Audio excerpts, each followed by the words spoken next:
I want to take that in. We're all on a road that we didn't pick. Like, oh, sorry, that's like you said that, and my whole body went, yeah. And I even want people who have power in the world to understand that if you're in a white body, you know, you can fight against it all you want. You have power.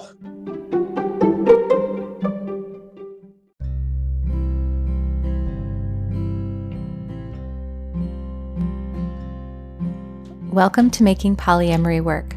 Hi, I'm Libby Sinback, and I want to thank you for joining me today. I'm a queer polyamorous mom and a relationship transformation coach, and I am committed to helping people who live and love outside the status quo, whatever that means to them, have extraordinary relationships. Because I believe that relationships are at the core of our well-being as humans. I believe that love is why we're here and how we heal. Welcome to part 2 of my interview with Akilah Riley-Richardson. If you haven't listened to part 1 yet, please jump back on over to my podcast and listen to part 1. You don't want to miss part 1. And just again, for those of you who are just tuning in, Akilah Riley-Richardson is a published researcher, couples therapist, certified clinical trauma professional, and we're both certified in relational life therapy. She, like I, have experience working with people who live and love outside the box, as well as specializing in supporting racial minorities in their relationships with their unique struggles. She is just an incredible person and an incredible human. And if you've already listened to part 1, you already know it. So I'm excited to share part 2 with you now. I want to go towards what you do to help people when they come to you and you're wanting to help them imagine, you're wanting to help them find themselves and be in their truth and create and build relational privilege, reclaim relational privilege for themselves. And I guess you built a beautiful model on how to help people find that. And I wonder if you talk about it. So just to clarify, when you say the model, are you referring to the pride model, or are you referring to, the pride model? And the model is emerging. I'm building. I'm not, and I don't ever want to be done building, because I think that that I am always going to be changing, and so the model should be changing, and I'm going to be interacting with people for the rest of my life who I think will change the model. PRIDE, pride. P is for pivot, R is for rumble, I is for imagine, D is for develop, E is to evolve. I want to say that the first thing, pivoting, is very important. And I see the pivot as a turn inward and a turn outward. Like, I'm constantly asking people to look inside, pivot inside and see what the hell is going on, but then pivot outside and see what is shaping this. So if well, and that sounds like that responsible externalizing. Yes. So it's 2 sets, Yeah, you're very right. And then rumble. I find the rumble is the painful part. The rumble is when you begin to ask yourself, how do I know what I know? And when you look at epistemology, and for those of us who may not be familiar with the term, epistemology is essentially that study of how do I know what I know? Yeah. So when you hear somebody talk about epistemology, they're basically speaking about how do we know what we know. And I want to stay with the rumble a little bit, because in the rumble, you begin to recognize that some epistemologies have been favored. Yes. And some of them placed. Yeah. I was reading this beautiful article. I can't remember the name of the author, but she was talking about epistemicide or epistemicide, however you want to pronounce it. It's the killing or the displacement of particular ways of knowing the world. Largely, and to be quite honest, it's largely the killing of BIPOC or global South ways of knowing the world. Absolutely. No, I think that is probably the best description of what colonialism and whiteness does, right? Is destroys all other ways of knowing that aren't itself. And then and what we do right now is that we market certain ways of knowing as being objective. Objective. Yep. and this Mm-hmm. and that, and we all buy into it. We all buy into it, right? Mm-hmm. As I said about colonialism and post-colonialism, you don't even need powerful forces to do it all the time. Like we help them do it. Yeah. Sure. Well, and you know, I want to name that, like, I think in there is that connection to ancestor, right? That connection to ancestry. Because if what we're doing is erasing our ways of knowing, what we're saying is the old stuff, the old deep wisdom of the past is Yeah. garbage, and we don't listen to that. Mm-mm. Everything is new. Everything is, the newest thing is the most evolved and correct thing. Like that's a Yeah. very white colonial Yeah. way of looking at things.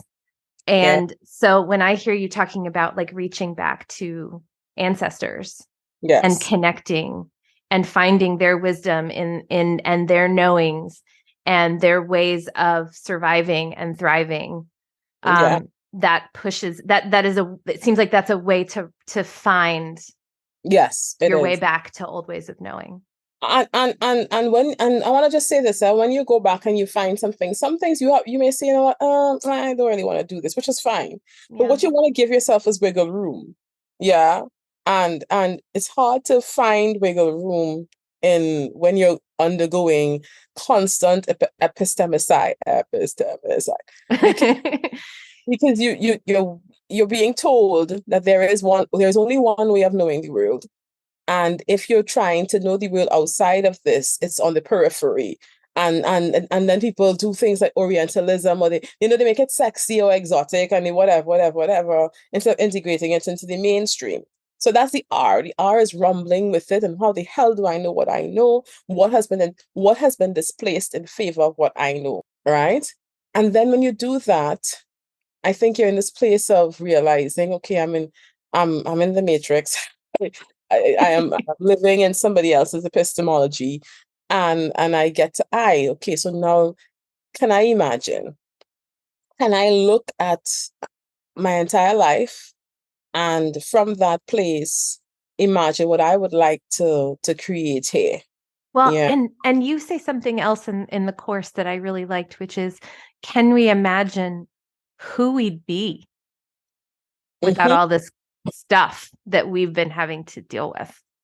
Yeah. Can we imagine I like that because I have to think about it a lot, even for me. If I didn't have this, how would I live? What would I do? You know, or if that's too hard, because the reality is a part of our life, as I said before. The other question is, if I can take this and evolve, Yeah. if I can use this differently, how would I use it? Well, but Yeah, I really like the first question, yeah, because when I think about it, it's really powerful to me. It's yeah, really powerful for that standing in your truth piece, I think, like really figuring out, who am I? What do I want? What do I know? yes, And how do I know it? Is, what would I know? What yeah. would I do? How What would I do it? would have I made if I wasn't contending with this external force or this internalized oppression, whatever it might be? And I think that like that is such a I think that is such a fertile ground for imagining, because I think that can come that really, because then you're basically, instead of like living in the constraints, which can kill imagination, right? Like you start to dream about something, but you go, that won't happen, that won't work. And then you just say, well, what if we just removed these forces? Mhm, mhm. What could be? And it just like, I feel it all in my body, all tingly, just thinking about, like, that as a tool. I think you're right, though, to your point. I can see why some people might really struggle with it too, because it's, we do have it. It is there, but but I love the idea of just inviting, okay, let's just do this for a minute. We don't have to stay here. Maybe the grief of Mhm, reality will mhm. crush us if we stay here too long. It will. It Yeah. will. But let's go And there for a minute. I don't want people to get imprisoned or feel frustrated when Yeah. they struggle with that. I Yeah. think that part of man, you're living in this body, Yeah. it's hard. And that's why I don't see it as either or. Like, I don't think of it as ability to imagine or not. I think it's Hmm. about being on a continuum. And to me, even when my clients' imaginations, but to me, even they sound like they still have some kind of colonial roots, I'm okay with that because I think of it as being I think about the fact that just even being able to even say, let's imagine, is already revolutionary for so many people. Like, wait, I can imagine, I can create. Yeah. Adrian says, and I may have said this before, maybe I didn't.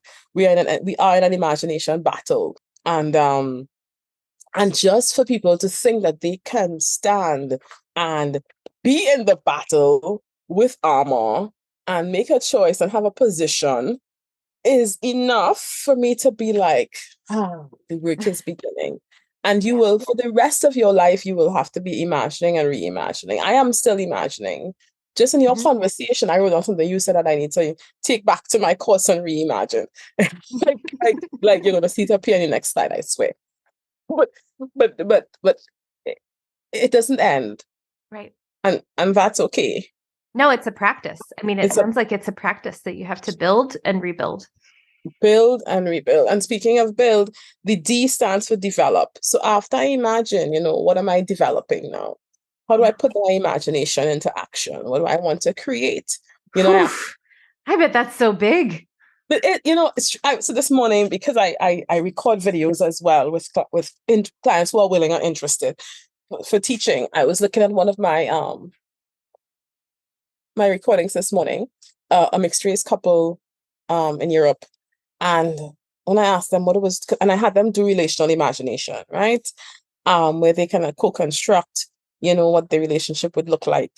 They didn't have to deal with certain things.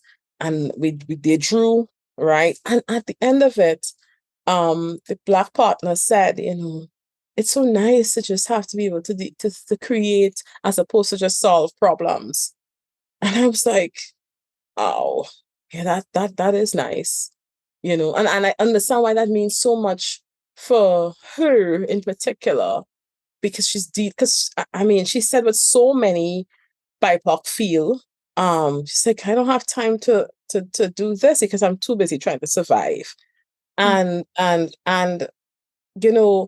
she said that, and she was able to develop this thing with her partner, and then strategize and talk about how they're going to do this. I realized how even that simple act was an act of liberation for her. So the D is developing. What am I going to create now? And then the E is evolve. And I think that's very important because I think after we've built something, we need to go back to it's like the E feels almost like a pivot again. Back through the whole. Yeah, I'm going back to me. So now that I've created this thing, who am I? What is the information that this is giving me about me?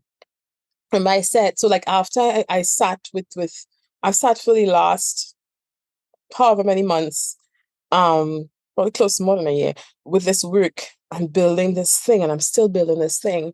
And now I will be honest, now I am experiencing myself differently. Yeah. Yeah. The ways that's the disconfirming experiences. Yes. Yeah. You see it right now. You're giving me more things again to put in. I'm just feeding you back to you. Yeah. Because you said I need to create these disconfirming experiences. And then what I'm hearing is once you've done that, you have to catalog them, notice them, and then again, go back through and build on them. How am I different now that I've built this? Yes. How differently do I feel in my body? How differently do I feel with my partner or partners? Yeah. Who am I now? Yeah. Who am I now? What am I becoming? And then do I like that? And listen, I want to tell you, I really want to suppose here. Okay. Who am I now is a very important question. And I want to tell you why it's so important, especially for people from the global south. Remember, we are on indigenous land. And all the names we have are names that have been given to us. Yeah. Trinidad and Tobago is not Trinidad and Tobago's name, sorry. It's Kairi or Airi, right? From the indigenous people. So who am I now is a big question. Even like, can you listen to Resma's work around in his book My Grandmother's Hands, he talks about when the notion of race was created. Yeah. Yeah. And that, for a long time, there's a race, this stratification and the division was created. and began to be recognized closer, I think, to the 17th century. I think he talks about later 17th century. But the point is that when that started to become a thing, then you began to understand yourself as Black or Negro, and we begin to have Negro and all these different. So we are always being named. Right. Yeah, Black is a name. You're always being named, and the naming that takes place in that last place in E is so very, very important. I want to say something else about naming. Eduardo Duran, in his book on healing the soul wound, talks about, naming ceremonies in indigenous culture, and that's why I'm varying, but I'm still trying to integrate it. I think as practitioners and as people, because I know we have a diverse audience, we have to be very, very careful about this industry and naming others and being named. Right. He said this, he's like, diagnosis is like a naming ceremony. Oh my God. Oh my God. Yeah, isn't that? No, oh my God. Listen. Oh my God. Yes. Oh God. Yeah, let's pause and just swallow that. No, let's just sit there with wait, because like you just named something in a different way for me that just like, course, I mean, whoosh, just yeah. Listen. When I read that, or read it or listen, because I live on Audible, I sat there. There are times I have to just sit down, but I read. I see things like pause and go and write something, right? So I'm in a very interesting relationship with the industry, right? So and I'm bringing all this back. I get stories, but I swear they're part of the bigger thing. No, it makes so much. What you're saying you're fine. Like this is I'm on the ride with you. My client the other day, in the middle of session, says, "Yeah, I'm OCD," and I said, "Hold on, before you go off into diagnosing yourself with OCD, I needed to understand that even that definition is part of a wider industry, and that there's a reason why when you label yourself and diagnose yourself, somebody benefits, right? From you validate an entire industry, and I'm not. I want to be clear. I'm not trying to discard. I'm trying to expand." So I get it. I get it because there's the flip side of it, right? Which is you reclaim labels. Yeah, exactly.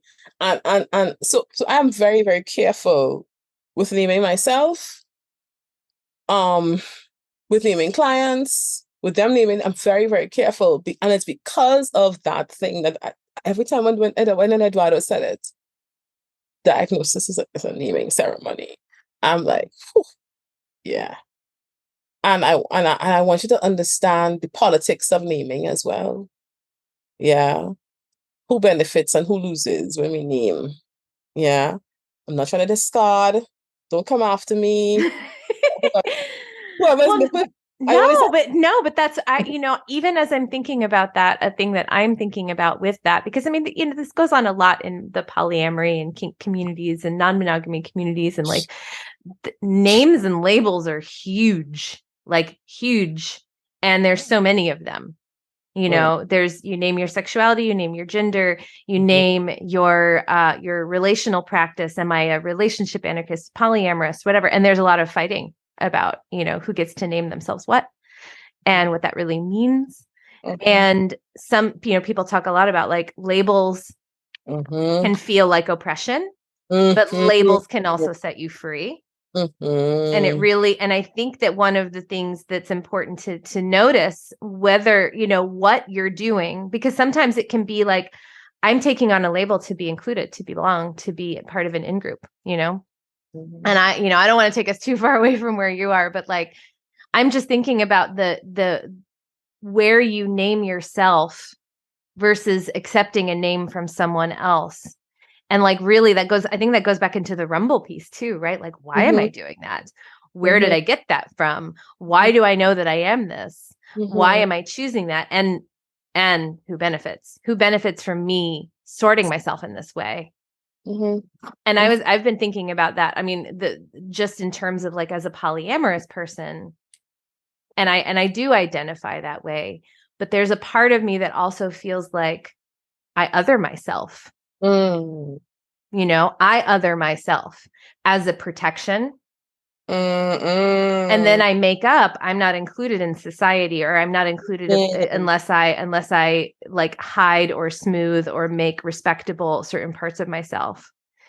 And like that's just a little piece of what I know people who have way more axes of marginalization than I do experience the world. So what if I didn't do that? Like, I mean, there's this piece that's like, I need to be who I am, and I need to show people that this is okay and normalize it. Like, I feel very called to do that. And so like, I will name myself this, and I will like not hide it from people. And I will like, but then there's this flip side of, can I just be in the world with people? Like, who gives a fuck who I love and how many and what we do together? Like, who cares? Can we just be in the world together without, so there's, I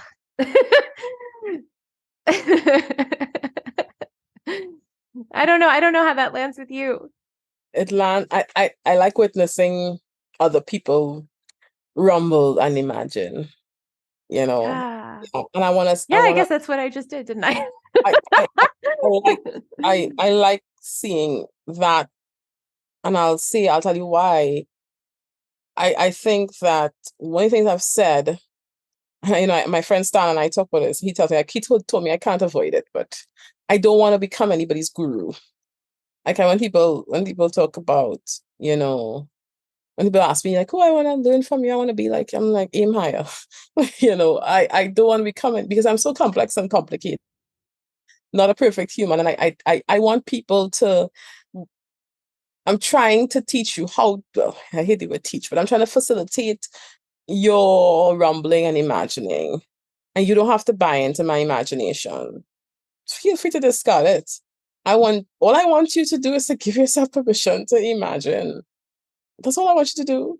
And when I talk about imagination, I'm not asking you to be my disciple, you Right. know. Well, and I think that's so important what you're saying there, just as a professional, because I do think the whole idea that like I'm a professional and I'm here to teach you, or I'm here to, heal you, or name you. um, that's colonialism, right? In fact, I think it was you who said something like, if you have a client who's resisting what you're trying to give them, then maybe they're resisting being colonized. Yeah, that wasn't me. That was Tracy Rogers who was talking to me. But Okay.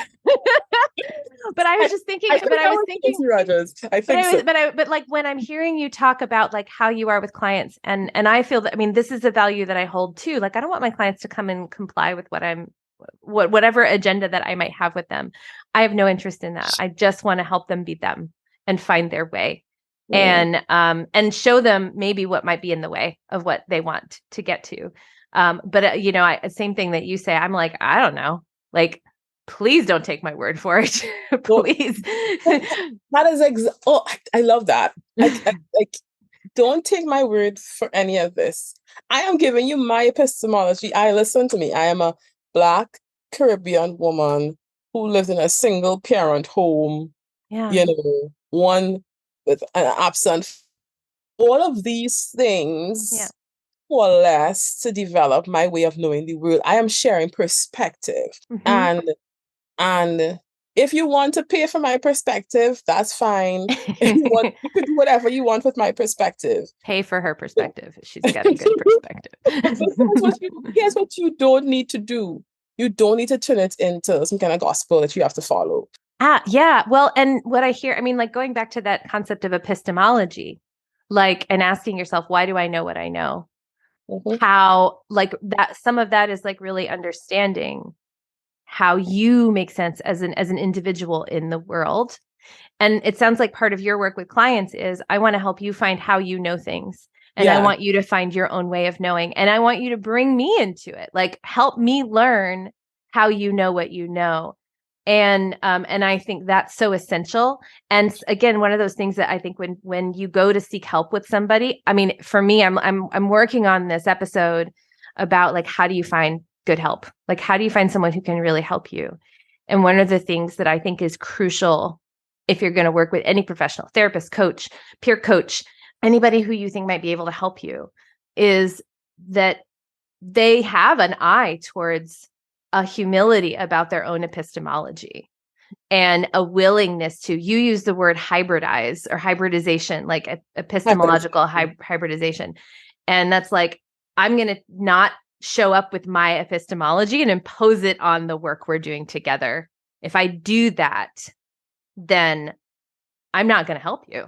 I'm not bringing you into your own imagination. Right. I'm not empowering you at all. I'm not centering you. And yeah, that's so, honestly, narcissistic, right? And the site of your healing is the site of imagination. Huh? Yeah. Oh, say that again. Say that again. The site of your healing is the site of imagination. It's if you think of neurobiologically, it also makes sense because when we feel safe to imagine is when the brain is integrated, right? When the midbrain and the hindbrain and the forebrain are all in conversation and they're nice and integrated, that's when you have the freedom to kind of imagine. And that is also the site of healing. So neurobiological imagination makes sense. And it's where it's at. And I guess that's one of the final things I want to say. That, we're not helping people if we, well, no, I don't want to impose, but that's my we're not helping people if we can't get them to a place where they could imagine, Yeah.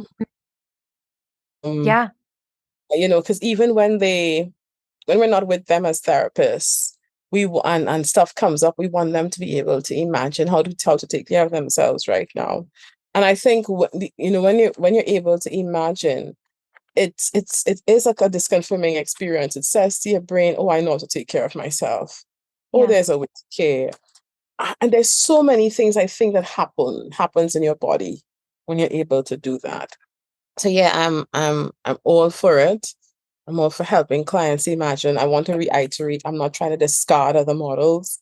Because no, you just want to add and you want to make them more effective. Because if you don't, like you said, if you don't have someone in that place of imagining, if you don't have that someone in that place of understanding how they know what they know, and you're in that together. And I'll add one more thing, which is something you said earlier before we got on the call, before we started recording. And you said you always try to ask clients, where is your healing already? Like, where have you experienced healing, and what does that look like? And I think that again, when I think about like, what kinds of disconfirming experiences have you already had? What kinds of things do you want more of? Like, do you know that you've already created in your life? And when I think about like how important that is to bring into imagination, to fuel imagination, and maybe to bring your body into that integrated state, that's so key. And I guess for people, because, Akilah and I could probably nerd out about like our work, but like, I know a lot of people listening to this are people who are doing their work within themselves. And of course, so are we, right? Like, so, because we are also humans in the world having to heal in some interesting ways with some complex stuff. in this, what I say, capitalist hellscape that we have to survive in. But I think I want to just make sure that I say that, like, you can talk, you can, if this resonates with you and you want to reach out to Akilah, or you want to reach out to some other helping professional to do this work, and say to that person, to the professional that you work with, hey, have you heard of Akilah Riley-Richardson? And can you learn about her stuff so that you can help me? Because her framework's amazing. But you can also bring this to your own self. Like, I want to just name that, like, I don't think that healing has to come through professionals. I think healing can come through your own self-work.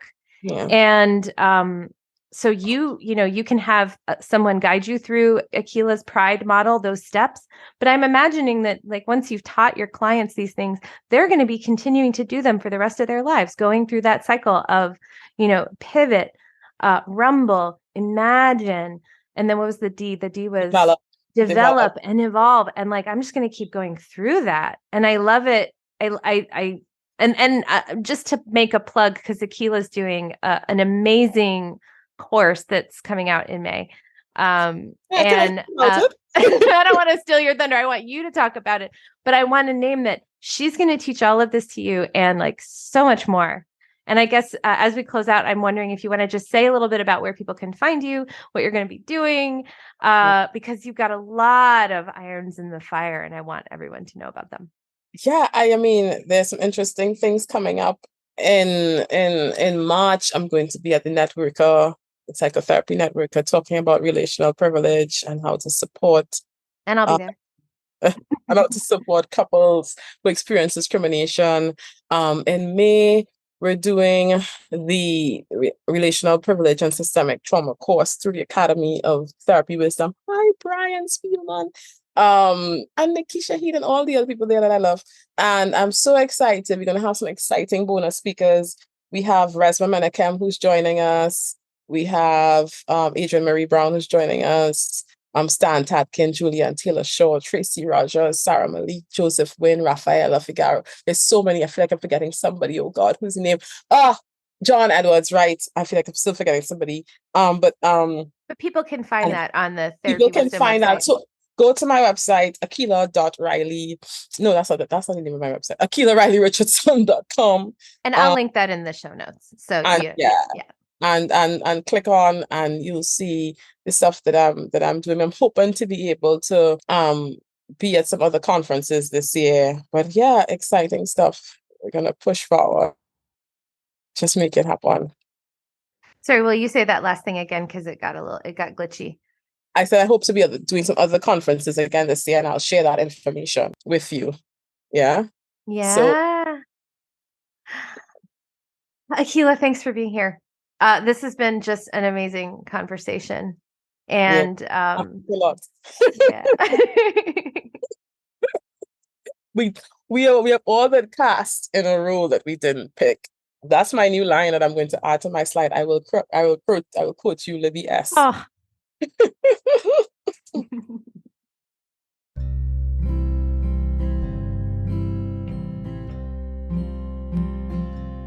Thank you so much for joining me today. If you have any thoughts about what I've said or a question for the show, I would love to hear from you.